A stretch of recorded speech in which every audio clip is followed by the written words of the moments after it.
قالوا اوذینا من قبل ان تأتینا ومن بعد ما جئتنا قال عسى ربكم ان يهلك عدوكم ويستخلفكم في الارض فينظر كيف تعملون.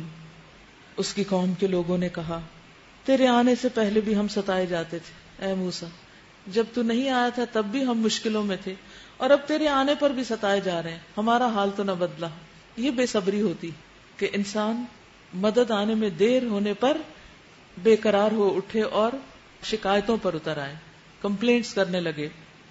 بعض اوقات ایسا ہوتا ہے کہ کسی شخص کو سخت تکلیف ہوتی ہے، اس کو کوئی مشورہ دیتا ہے کہ تم یہ دعا پڑھو، تو وہ آگے سے جھٹ کہتا ہے بہت پڑی ہے یہ دعا، کوئی فائدہ نہیں ہوا. تو اللہ سبحانہ وتعالیٰ کا اپنا ایک طریقہ ہے کہ وہ جب چاہے بندے کو مدد دے. بندے کا کام کیا ہے کہ اللہ تعالیٰ سے اچھی امید رکھتے ہوئے دعا کرتا رہے، مدد مانگتا رہے، اور کبھی مایوس نہ ہو، کیونکہ اللہ تعالیٰ ہمیشہ دعا سنتے ہیں. یا تو فوری جواب دیتے ہیں یا پھر کچھ ٹھہر کر جب بندے کے حق میں زیادہ بہتر ہوتا ہے. اس نے جواب دیا قریب ہے وہ وقت کہ تمہارا رب تمہارے دشمن کو ہلاک کر دے اور تم کو زمین میں خلیفہ بنائے، پھر دیکھے کہ تم کیسے عمل کرتے ہو. پھر کیا ہوتا ہے، مدد کیسے آتی ہے. وَلَقَدْ أَخَذْنَا آلَ فِرْعَوْنَ بِالسِّنِينَ وَنَقْصٍ مِّنَ الثَّمَرَاتِ لَعَلَّهُمْ يَذَّكَّرُونَ. ہم نے فرعون کے لوگوں کو کئی سال تک قحط اور پیداوار کی کمی میں مبتلا رکھا، شاید ان کو ہوش آئے. مگر ان کا حال یہ تھا کہ جب اچھا زمانہ آتا تو کہتے کہ ہم اسی کے مستحق ہیں، اور جب برا زمانہ آتا تو موسیٰ اور اس کے ساتھیوں کو اپنے لیے فعل بد ٹھہراتے، حالانکہ در حقیقت ان کی فعل بد تو ان کے پاس تھی، یعنی ان کو منحوس قرار دیتے کہ یہ مصیبت جو آئی ہے یہ موسیٰ اور اس کے ساتھیوں کی وجہ سے آئی، اور جب اچھے دن آتے تو کہتے یہ تو ہماری اپنی وجہ سے. مگر ان میں سے اکثر بے علم تھے. انہوں نے موسیٰ سے کہا تو ہمیں مسحور کرنے کے لیے خواہ کوئی نشانی لے آئے، ہم تیری بات ماننے والے نہیں. یعنی انہوں نے انکار کا فیصلہ کر لیا تھا، اس لیے کوئی بھی نشانی ان کے لیے کارگر ثابت نہ ہوئی. آخر کار ہم نے ان پر طوفان بھیجا، ٹڈی دل چھوڑے، سرسریاں پھیلائیں، مینڈک نکالے، خون برسایا، یہ سب نشانیاں الگ الگ کر کے دکھائیں، مگر وہ سرکشی ہی کیے چلے گئے، اور وہ بڑے ہی مجرم لوگ تھے. ان کا طریقہ کیا تھا، جب کبھی ان پر بلا نازل ہو جاتی تو کہتے اے موسیٰ، تجھے اپنے رب کی طرف سے جو منصب حاصل ہے اس کی بنا پر ہمارے حق میں دعا کر، اگر اب کے تو ہم پر سے یہ بلا ٹلوا دے تو ہم تیری بات مان لیں گے اور بنی اسرائیل کو تیرے ساتھ بھیج دیں گے. مگر جب ہم ان پر سے اپنا عذاب ایک وقت مقرر تک کے لیے جس کو وہ بہرحال پہنچنے والے تھے ہٹا لیتے تو وہ یکلخت اپنے عہد سے پھر جاتے. تب ہم نے ان سے انتقام لیا اور انہیں سمندر میں غرق کر دیا، کیونکہ انہوں نے ہماری نشانیوں کو جھٹلا دیا تھا اور ان سے بے پرواہ ہو گئے تھے. وَأَوْرَثْنَا الْقَوْمَ الَّذِينَ كَانُوا يَسْتَضْعَفُونَ مَشَارِقَ الْأَرْضِ وَمَغَارِبَهَا الَّتِي بَارَكْنَا فِيهَا وَتَمَّتْ كَلِمَةُ رَبِّكَ الْحُسْنَى عَلَى بَنِي إِسْرَائِيلَ بِمَا صَبَرُوا وَدَمَّرْنَا مَا كَانَ يَصْنَعُ فِرْعَوْنُ وَقَوْمُهُ وَمَا كَانُوا يَعْرِشُونَ. اور ان کی جگہ ہم نے ان لوگوں کو جو کمزور بنا کر رکھے گئے تھے یعنی بنی اسرائیل اس سرزمین کے مشرق و مغرب کا وارث بنا دیا جسے ہم نے برکتوں سے مالا مال کیا تھا. اس طرح بنی اسرائیل کے حق میں تیرے رب کا وعدہ خیر پورا ہوا کیونکہ انہوں نے صبر سے کام لیا تھا. اور فرعون اور اس کی قوم کا وہ سب کچھ برباد کر دیا گیا جو وہ بناتے اور چڑھاتے تھے. بنی اسرائیل کو ہم نے سمندر سے گزار دیا. یعنی کس طرح آپ دیکھیے اللہ تعالیٰ کا یہ قانون حرکت میں آتا ہے غیر محسوس طریقے سے کہ جدھر سے فرعونیوں کو خبر بھی نہ ہوئی کہ وہ کہاں سے ڈوبنے والے ہیں. بنی اسرائیل کو ہم نے سمندر سے گزار دیا. پھر وہ چلے اور راستے میں ایک ایسی قوم پر ان کا گزر ہوا جو اپنے چند بتوں کی گرویدہ بنی ہوئی تھی. کہنے لگے اے موسیٰ ہمارے لیے بھی کوئی ایسا معبود بنا دے جیسے ان لوگوں کے معبود ہیں. یعنی اب آپ دیکھیے کہ بنی اسرائیل کو اللہ نے چن لیا اور پھر ان کا امتحان لیا. اور ان کا امتحان کس طرح لیا کہ فرعون سے تو نجات ہو گئی، دشمن سے تو بچ نکلے، لیکن آگے جا کر شرک میں مبتلا ہو گئے. تو اس سے کیا پتہ چلتا ہے کہ بعض اوقات ایک پریشانی ہم پر ہوتی ہے اور اس میں بھی خیر ہوتی ہے، اس میں انسان کسی اس سے بڑی مصیبت سے بچا ہوتا ہے یا کل کو آنے والی بڑی مصیبت سے بچا ہوا ہوتا ہے. لیکن انسان کہتا ہے بس میں اس حال میں بڑی ہی تکلیف ہے، مثلا کوئی شخص کسی بیماری میں مبتلا ہے یا کسی شخص پر کوئی حالات تنگ ہیں، کوئی بھی مسئلے مسائل ہیں اس کے ساتھ، سیلف پٹی کا شکار ہو جاتا ہے اور سمجھتا ہے کہ ساری دنیا سے زیادہ مظلوم بس میں ہی ہوں. اور میرے ساتھ تو بڑی زیادتی ہو رہی. حالانکہ اللہ تعالیٰ کو پتا ہوتا ہے کہ اس بندے کو اس حال میں رکھنے کا کیا مقصد ہے, کیا حکمت ہے, اور وہ تکلیف اس بندے کے حق میں کتنی بہتر ہے. بہرحال بندہ دعا کرتا ہے, صبر کرتا ہے, اللہ تعالیٰ وہ مشکل آسان کر دیتے ہیں. اس سے جب انسان نکلتا ہے تو پھر ایک اور بڑی مشکل میں جا پھنستا ہے, جس سے وہ دھوکہ کھا کے, یعنی وہی جو بار بار میں بات کرتی ہوں نا کہ متاع الغرور, دنیا کی ظاہریت کا دھوکہ کھا کے اور دنیا کی ظاہر میں نظر آنے والی چیزوں کی اٹریکشن میں مبتلا ہو کے جس طرح وہ اپنے پھر مقصد کو اور اپنے رب کی عبادت کو بھولتا ہے, یہ انسان کے لیے قابل غور چیز ہے. تو یہاں پر آپ دیکھیے کہ بنی اسرائیل بہت سخت غلامی میں اور تکلیفوں میں مبتلا تھے, ستائے جا رہے تھے. اللہ تعالیٰ نے ان کی مصیبت دور کی. یہ ہجرت کر کے فرعون غرقاب ہوا, وہ سارا قصہ دوسری جگہ پر آئے گا. فرعون غرقاب ہوا اور یہ صحرائے سینا میں آ گئے. یہاں آ کر انہوں نے دیکھا کہ کوئی قوم بتوں کی پوجا کر رہی, تو کہنے لگے کہ ہمارا بھی کچھ ایسا ہی الہ ہونا چاہیے. پہلے تو غلامی تھی جس کی وجہ سے اجر لکھا جا رہا تھا, اور اب شرک ہے, اور اس شرک میں مبتلا کہاں سے ہوئے؟ صرف بظاہر مظاہر عبادت جو کسی قوم کے انہیں بہت خوبصورت لگے, اس میں انہوں نے کوئی برائی نہیں سمجھی. کیونکہ عام طور پر کیا ہوتا ہے, ایک رب کی عبادت کرنے کے لیے جو رب نظر نہیں آتا, انسان کو پوری کنسنٹریشن اپنے اندر کرنی پڑتی. لیکن جو خدا نظر آتے ہیں, جو بت نظر آتے ہیں, ان کی عبادت کرنے کے لیے انسان کو ان کے ارد گرد ایسی خوبصورتی اور زینت اختیار کرنی پڑتی ہے, بنانی پڑتی ہے کہ لوگ ان کی طرف متوجہ ہوں. اسی لیے اگر آپ کسی بھی مندر میں چلے جائیں یا کسی بھی ایسی جگہ پر جہاں بت وغیرہ ہوں, تو آپ نے دیکھا ہوگا ان کو رنگین کپڑوں سے, طرح طرح کے پھولوں سے, زیورات سے, ان کے آگے کھانوں کے ڈھیر لدا ہوا ہوتا ہے. کیونکہ جب لوگ عبادت کے لیے آتے ہیں تو وہ دراصل ان ظاہری چیزوں سے متاثر ہوتے ہیں, اور جب کوئی مسجد میں آتا ہے تو کچھ بھی نہیں ہوتا ہے, خالی کمرہ ہوتا ہے, اور پھر آپ کو خود اپنے رب سے بات کرنی ہوتی ہے اور شیطان سے جنگ کرنی ہوتی. لیکن انسان اس تنہائی کی عبادت یا بغیر کسی نظر آنے والی چیز کی عبادت پر عام طور پر اتنی جلدی مائل نہیں ہوتا, کیونکہ نظر نہیں آتی, اور جو چیز نظر آ رہی ہوتی ہے اس کی طرف جلدی مائل ہو جاتا ہے اور دھوکہ کھا جاتا ہے. یہ جو دنیا کی ظاہریت سے دھوکہ کھانا ہے, یہ ہمارے لیے ایک بہت بڑا چیلنج ہے, اور اس میں ہر انسان کسی نہ کسی درجے میں مبتلا ہو جاتا ہے. بنی اسرائیل تو شرک میں مبتلا ہو گئے تھے, لیکن ہم سب خود کو دیکھیں کہ دنیا کی کس چیز نے مجھے پھانس رکھا ہے کہ جس کی وجہ سے میں اللہ کی عبادت پوری یکسوئی سے نہیں کر سکتی.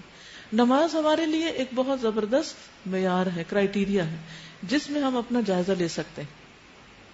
آج کا آپ کا ہوم ورک یہ ہے, آج کا بھی اور آئندہ کا بھی, کہ مسلسل اس بات پر نظر رکھیے کہ کون سا خیال ایک سے زائد مرتبہ نماز میں آپ کے اندر آیا, وہ کون سی چیز ہے جس کی یاد آپ کو بار بار نماز میں آئی. یہی آپ کے لیے فتنہ ہے, یہی آپ کے لیے آزمائش ہے, یہی دھوکہ ہے. اور ہم بعض اوقات اس خیال کو پالے بھی رکھتے ہیں, وہ ہمیں اپنی جان سے بھی زیادہ عزیز ہو جاتا ہے, اس خیال کو چھوڑتے بھی نہیں, کیونکہ ہم سمجھتے ہیں اگر ہم نے فلاں چیز کا خیال چھوڑ دیا تو شاید وہ ختم ہو جائے گی, گر جائے گی, کہیں مر جائے گی. مثلا ماں کے لیے, عورتوں کے لیے, عورتوں کے اعتبار سے بچے کا خیال نماز میں بار بار آتا ہے, اور ہم کیا سوچتے ہیں کہ اگر ہم نے خیال چھوڑ دیا تو شاید بچہ کسی نقصان سے دوچار ہو جائے. حالانکہ آپ نماز میں ہاتھ باندھ کر اس کو بچا بھی کہاں سے سکتے ہیں, جب آپ کچھ کر ہی نہیں سکتے تو پھر خیال بھی چھوڑ دیجئے. لیکن وہ خیال تو اتنا پیارا ہے کہ اس کو چھوڑنا بھی مشکل ہے. تو انسان بعض اوقات کسی چیز کی محرومی کا شکار ہوتا ہے اور اس کی وجہ سے وہ اپنے آپ کو بدقسمت اور بد نصیب سمجھتا ہے. لیکن جب انسان کو کچھ مل جاتا ہے, اور ملنے کا جو فتنہ ہے وہ بہت بڑا ہے, کیونکہ اس کے بعد انسان اپنے آپ کو محروم نہیں سمجھتا, اپنے آپ کو مشکل میں نہیں سمجھتا, گناہ میں نہیں سمجھتا, اس کو انجوائے کرنے لگتا ہے, اور آخرت کے اعتبار سے یہی چیز نقصان دہ ہو جاتی. تو اس لیے ہمیں ہر حال میں اللہ سے ڈرتے رہنا چاہیے. تو موسیٰ علیہ السلام نے کہا تم لوگ بڑی نادانی کی باتیں کرتے ہو, یہ لوگ جس طریقے کی پیروی کر رہے ہیں وہ تو برباد ہونے والا ہے, اور جو عمل وہ کر رہے ہیں وہ سراسر باطل ہے. پھر موسیٰ علیہ السلام نے کہا کیا میں اللہ کے سوا کوئی اور معبود تمہارے لیے تلاش کروں, حالانکہ وہ اللہ ہی ہے جس نے تمہیں دنیا بھر کی قوموں پر فضیلت بخشی. تمہیں اللہ نے اتنا بڑا مقام دیا, لوگوں کے لیے چن لیا, دنیا کی امامت بخشی, اور تم کیا کام کر رہے ہو, کس چیز کے پیچھے جا رہے ہو.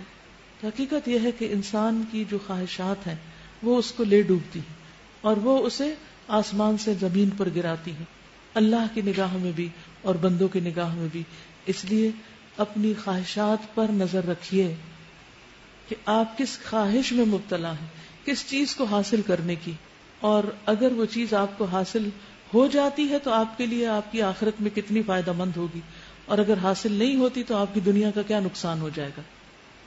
یہ بھی ایک بہت بڑی اللہ سبحانہ وتعالیٰ کی طرف سے انسان کے لیے آزمائش ہوتی ہے کہ انسان اللہ کی طرف سے ملنے والی نعمت اور فضیلت کو بھی نہ پہچانے. بنی اسرائیل غلام قوم تھی، اللہ نے غلامی سے نکال کے اتنا بڑا عہدہ دے دیا ان کو، اب وہ اس کو سنبھال ہی نہیں پا رہے، اس کی قدر ہی نہیں جانتے اور اس کو آنر ہی نہیں کر رہے. اب اس کو اپنے اوپر رکھ کے دیکھیے، آپ دنیا کے کاموں میں لگے ہوئے تھے دن رات، اللہ نے آپ کو وہاں سے نکال کر قرآن کی دولت بخشی، قرآن کی نعمت. کتنے لوگ ہیں آپ میں سے جو اس دولت پر، اس نعمت پر خوش ہوتے ہوں کہ اللہ تو نے ہمیں، شکر ہے کہ تو نے ہمیں عطا کی. کیونکہ بہت سے لوگ تو پڑھنے کی مشکل میں روتے ہی رہتے ہیں، ہوم ورک بہت ہے، امانتیں بہت ہیں، ٹیسٹ بہت ہیں، ایسا ہے ویسا ہے. لیکن اللہ سبحانہ وتعالیٰ کیا فرماتے ہیں؟ قل بفضل اللہ وبرحمتہ فبذلک فلیفرحوا. اس قرآن کو پا کر تو خوش ہی ہوتے رہنا چاہیے، اور کبھی بھی اس کی وجہ سے انسان پریشانی میں مبتلا نہ ہو کہ اللہ نے اس کتاب کی نعمت دی، اس کی خدمت کا موقع دیا، اس کے لیے ہمیں کچھ اپنے جان مال وقت خرچ کرنے کی توفیق عطا کی. اللہ نے ہمیں نفس کی غلامی سے، اللہ نے ہمیں مال و دولت کی غلامی سے، کسی جاب کی غلامی سے نجات دلا کے ہمیں اس کام کے لیے چنا. تو جب ہم دنیا کی محبت میں مبتلا ہو جاتے ہیں، جب ہم دنیا کی غلامی میں مبتلا ہو جاتے ہیں، کسی بھی چیز کی محبت غلامی ہوتی، چاہے اولاد کی ہو، چاہے گھر کی ہو، شوہر کی ہو، کسی بھی چیز کی، اللہ کی محبت سے جب کوئی بھی چیز بڑھتی ہے تو وہ غلامی ہے. جب اس غلامی میں ہم مبتلا ہو جاتے ہیں تو نعمتوں کی قدر بھول جاتی ہے اور پھر اللہ کا شکر ادا نہیں کرتے. تو ہم سب کو ان سارے واقعات سے، جس میں قوموں پر امن بھی آیا اور خوف بھی آیا، نعمتیں بھی ملی، خوشحالیاں بھی ملی اور آزمائشیں بھی آئیں، ان سے ہمیں بہت سبق سیکھنا چاہیے کہ اللہ سبحانہ وتعالیٰ نے ہمیں جو نعمتیں دے رکھی ہیں، ہمیں اللہ ان کی قدر بھی سکھا دے اور ان کا حق ادا کرنے کی توفیق عطا فرمائے. ورنہ نعمتیں ہمیشہ نہیں رہتی، وہ چھین لی جاتی ہیں، اور انسان کو چھننے کا بھی بعض اوقات پتہ نہیں چلتا کہ وہ کس چیز سے محروم ہو چکا ہے. اور اللہ فرماتا ہے وہ وقت یاد کرو جب ہم نے فرعون والوں سے تمہیں نجات دی، جن کا حال یہ تھا کہ تمہیں سخت عذاب میں مبتلا رکھتے تھے، تمہارے بیٹوں کو قتل کرتے، تمہاری عورتوں کو زندہ رہنے دیتے تھے، اور اس میں تمہارے رب کی طرف سے تمہاری بڑی آزمائش تھی. یعنی اس وقت کو یاد کرو اور آج کے اس وقت کو یاد کرو، تب وہ تمہیں نعمت کی قدر آئے گی. انسان بعض اوقات نعمت پا کے پھر رونا دھونا شروع کر دیتا ہے، تو اس وقت انسان کو سوچنا چاہیے، اس کو کمپیئر کرنا چاہیے اپنے اس حال سے جو اس سے پہلے کا تھا. وَوَعَدْنَا مُوسَىٰ 30 لَيْلَةً وَأَتْمَمْنَاهَا بِعَشْرٍ فَتَمَّ مِيقَاتُ رَبِّهِ 40 لَيْلَةً. ہم نے موسیٰ علیہ السلام کو 30 شب و روز کے لیے کوہ سینا پر طلب کیا اور بعد میں 10 دن کا اور اضافہ کر دیا. اس طرح اس کے رب کی مقرر کردہ مدت پورے 40 دن ہو گئی. موسیٰ علیہ السلام نے چلتے ہوئے اپنے بھائی ہارون سے کہا، میرے پیچھے تم میری قوم میں میری جانشینی کرنا. یعنی اپنا سیکنڈ ان کو مقرر کر کے چلے گئے، اور ٹھیک کام کرتے رہنا. اس میں بھی ایک بہت بڑا سبق ہے، جب اللہ تعالیٰ کی طرف سے ہمیں کوئی ڈیوٹی ملے تو اس ڈیوٹی کو چھوڑنے سے پہلے وہ ڈیوٹی کسی اور کے حوالے کرنی چاہیے، ورنہ یہ بھی ایک خیانت ہوگی. اور ٹھیک کام کرتے رہنا اور بگاڑ پیدا کرنے والوں کے طریقے پر نہ چلنا، یہ جاتے ہوئے کی نصیحتیں ہیں جو موسیٰ علیہ السلام اپنے بڑے بھائی ہارون کو کر رہے ہیں. ہارون علیہ السلام موسیٰ علیہ السلام سے 3 سال بڑے تھے، لیکن اللہ تعالیٰ نے رسالت کے لیے موسیٰ علیہ السلام کو چنا. تو یہ اللہ کا فیصلہ ہوتا ہے، یہ نہیں کہ ضروری کہ کوئی عمر میں بھی بڑا ہو اور عہدے میں بڑا ہو یا بہت قابلیت زیادہ ہو تو اللہ تعالیٰ اس کو چنتا ہے. بعض اوقات اللہ سبحانہ وتعالیٰ کسی دوسرے کو کسی خاص اور خوبی کی وجہ سے چن لیتا ہے. تو یہ اللہ ہی کی تقسیم ہے، اللہ ہی کی نعمت ہوتی ہے، جس کو بھی عطا کرے، چاہے اسے اپنے دین کے کام کے لیے چن لے یا دنیا کی کسی نعمت کے لیے. بہرحال اس پر شکر ادا کرنا چاہیے اور اس کا حق ادا کرنا چاہیے. کسی بھی نعمت کا شکر کیا ہے؟ اس کی قدر کرتے ہوئے اس کو صحیح استعمال کرنا. کتنے جامع الفاظ ہیں، اخلفنی فی قومی واصلح ولا تتبع سبیل المفسدین. جامع نصیحت، انڈر لائن کر لیجئے. جب بھی اپنا کام کسی کو دے رہے ہوں تو یہی بات کریں، اصلاح کرنا ہے، فساد نہیں کرنا. جب وہ ہمارے مقرر کیے ہوئے وقت پر پہنچے یعنی اللہ تعالیٰ نے ان کو تورات دینی تھی اس لیے پہاڑ پر بلایا، اور اس کے رب نے اس پر اس سے کلام کیا تو اس نے التجا کی، اے رب مجھے یہ آرائے نظر دے کہ میں تجھے دیکھوں، اللہ مجھے تجھ کو دیکھنا ہے۔ فرمایا تو مجھے نہیں دیکھ سکتا، کیونکہ اللہ سبحانہ وتعالیٰ کو تو کوئی بھی نہیں دیکھ سکتا، اللہ کو کسی نے نہیں دیکھا۔ نبی صلی اللہ علیہ وسلم نے فرمایا میت جب قبر میں رکھ دی جاتی ہے تو نیک آدمی کو قبر میں اٹھا کر بٹھا دیا جاتا ہے، اسے کوئی گھبراہٹ اور پریشانی نہیں ہوتی۔ اسے کہا جاتا ہے تو کس چیز میں تھا؟ وہ کہتا ہے اسلام میں۔ پوچھا جاتا ہے یہ آدمی کون ہے؟ وہ کہتا ہے محمد اللہ کے رسول صلی اللہ علیہ وسلم، ہمارے پاس اللہ کے ہاں سے واضح دلائل لے کر آئے اور ہم نے آپ کی تصدیق کی۔ پھر اسے کہا جاتا ہے حل رأیت اللہ، کیا تم نے اللہ کو دیکھا ہے؟ وہ کہتا ہے کیا کہے گا؟ ذرا بتائیے آپ کیا کہیں گے؟ میں جب یہ حدیث پڑھ رہی تھی تو مجھے اتنا ڈر لگا کہ کیا مجھے صحیح جواب آتا ہے؟ تو نیک شخص کہے گا ما ينبغي لأحد ان يرى اللہ، کسی کے لیے جائز ہی نہیں کہ اللہ کو دیکھے، کوئی اللہ کو دیکھ ہی نہیں سکتا، چاہے اردو میں کہیے، پنجابی میں کہیے، عربی میں کہیے، لیکن جواب آنا چاہیے کہ جواب کیا ہے؟ کوئی اس قابل نہیں کہ دنیا میں اللہ کو دیکھ سکے۔ تو اگر کوئی خواب دیکھتا ہے یا کچھ اور تو یہ سب اس کے اپنے وہم و گمان ہوتے ہیں، کوئی بھی نہیں دیکھ سکتا۔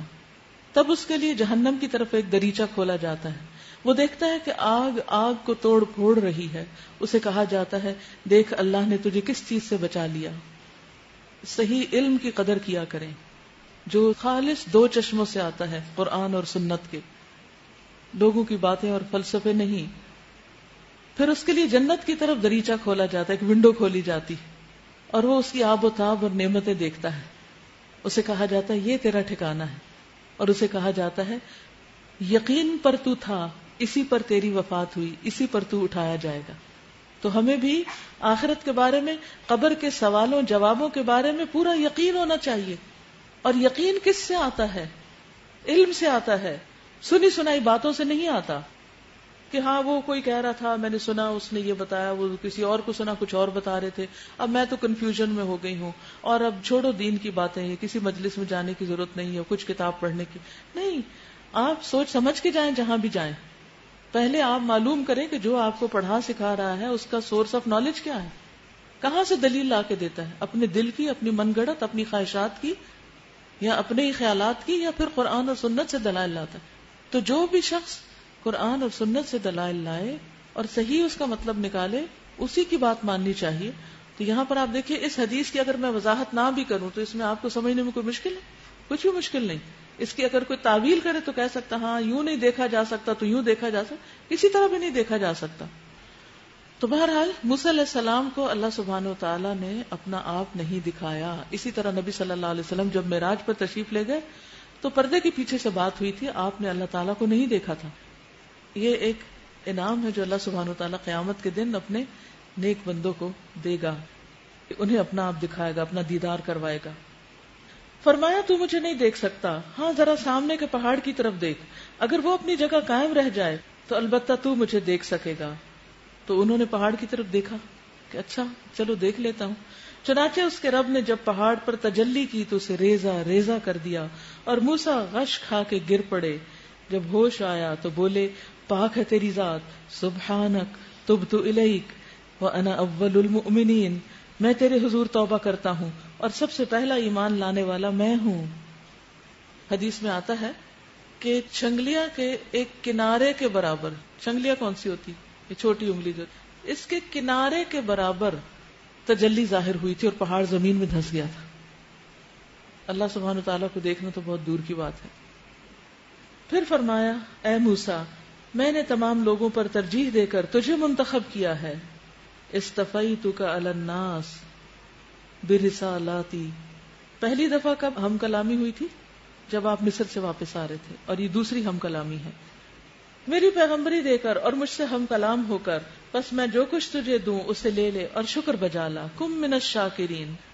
وَكَتَبْنَا لَهُ فِي الْأَلْوَاحِ مِن كُلِّ شَيْءٍ مَوْعِظَةً وَتَفْصِيلًا لِكُلِّ شَيْءٍ۔ اس کے بعد ہم نے موسیٰ علیہ السلام کو ہر شعبہ زندگی کے متعلق نصیحت اور ہر پہلو کے متعلق واضح ہدایت تختیوں پر لکھ کر دے دی، اور اس سے کہا ان ہدایات کو مضبوط ہاتھوں سے سنبھالنا، فخذھا بقوہ، اور اپنی قوم کو حکم دینا کہ اس کے بہتر مفہوم کی پیروی کریں۔ یعنی سیدھا سادہ مفہوم لیں. یعنی اللہ کی کتاب کے اندر لمبی چوڑی تعویلیں اور بحثیں نہیں کرنی چاہیے، بلکہ جو صاف سادہ مفہوم نظر آ رہا اسی کو لینا چاہیے.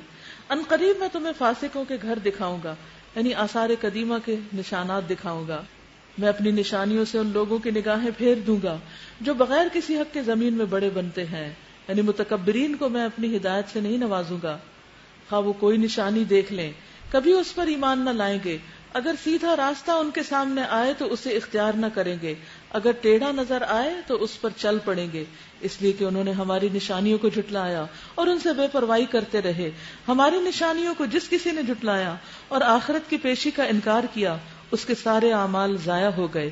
کیا لوگ اس کے سوا کچھ اور جزا پا سکتے ہیں کہ جیسا کریں ویسا بھریں؟ تو یہ جو حق کا انکار ہوتا ہے یہ کس وجہ سے ہوتا ہے؟ ساری نشانیاں دیکھ کر بھی انسان نہیں مانتا، یہ تکبر کی وجہ سے ہوتا ہے. پارے کے شروع میں بھی آپ نے پڑھا نا، وقال الملأ الذین استکبروا من قومہ، کہ قوم شعیب کے وہ سردار جنہوں نے تکبر کیا. تو یہاں پر بھی آپ دیکھیے کہ اللہ سبحانہ وتعالیٰ فرماتے ہیں کہ سأصرف عن آیاتی الذین یتکبرون فی الارض بغیر حق، کہ جو ناحق زمین میں تکبر کرتے پھرتے ہیں ان کو میں اپنی نشانیاں نہیں دکھاؤں.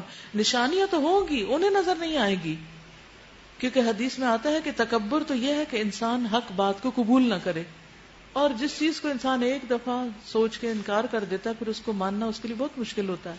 اور دوسری بات کیا بتائی؟ لوگوں کو حقیر سمجھے. یاد رکھیے تکبر کا انجام بہت برا ہے، تکبر جہنم میں لے جانے والا ہے، کیونکہ یہاں پہ بھی یہ کہا جا رہا ہے نا حبطت اعمالہم، ان کے سارے اعمال برباد ہو گئے. ایک مرتبہ عبداللہ بن عمر اور عبداللہ ابن عمرو ابن العاص کی مروہ کے مقام پر ملاقات ہوئی. صفا مروہ جو ہے نا، انہوں نے آپس میں باتیں کی. پھر عبداللہ بن عمرو چلے گئے، عبداللہ بن عمرو چلے گئے اور عبداللہ بن عمر وہیں رونے لگے. لوگوں نے پوچھا اے ابو عبد الرحمن آپ کیوں رو رہے ہیں؟